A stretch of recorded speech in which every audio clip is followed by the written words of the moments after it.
धुळेकर आमचे जे लोडगाडी हॉकर धारक बांधव आहेत त्या बांधवांवर गेल्या 3 महिन्यापासून मोठ्या प्रमाणात कारवाईचा भडका या धुळे जिल्हा प्रशासनाने उगारलेला आहे। आणि आता आपण पाहताय की आजचा या आमरण उपोषणाचा 4था दिवस आहे आणि या 4थ्या दिवशी प्रशासनाने कुठलीही या ठिकाणी दखल किंवा नोंद या ठिकाणी आमची घेतलेली नाही। आता आज या ठिकाणी आपण वरुण राजाची जी कृपा पाहू शकता। प्रचंड पाऊस या ठिकाणी जेलरोड परिसरामध्ये सुरू आहे आणि या पावसातही आमचे या सगळे किरकोळ विक्रेते बांधव, लोडगाडी धारक, सगळे व्यावसायिक बांधव आपल्या मायमावल्या लहान लहान मुलांसोबत सगळ्या बिचाऱ्या मायमावल्या आम्ही सगळे तरुण व्यावसायिक या ठिकाणी उभे आहोत। धुळेकर जनतेनो, मी तुम्हाला आमचा एक सोपा प्रश्न विचारू इच्छितो की हेच कालचे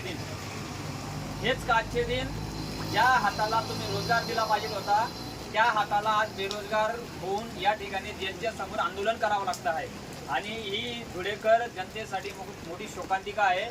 मी धुळे मनपाच्या प्रशासक म्हणून सन्माननीय आयुक्त अमिता दगडेजी पाटील आणि धुळे जिल्हाधिकारी, धुळे जिल्हा पोलीस प्रशासन आणि बांधकाम विभागाचे आमचे झाटे साहेब, RR पाटील साहेब, मी आपणास विनंती करू इच्छितो, हे आपल्याला हे जे चित्र आहे या मायमाऊलींचं ओलचिंब झालेलं डोकं आणि ओलचिंब झालेले याचं संपूर्ण शरीर आपण पाहू शकता आणि या ठिकाणी मायमाऊलींची बंधुआ घेण्याचं काम या जिल्हा प्रशासनाने केलेलं आहे।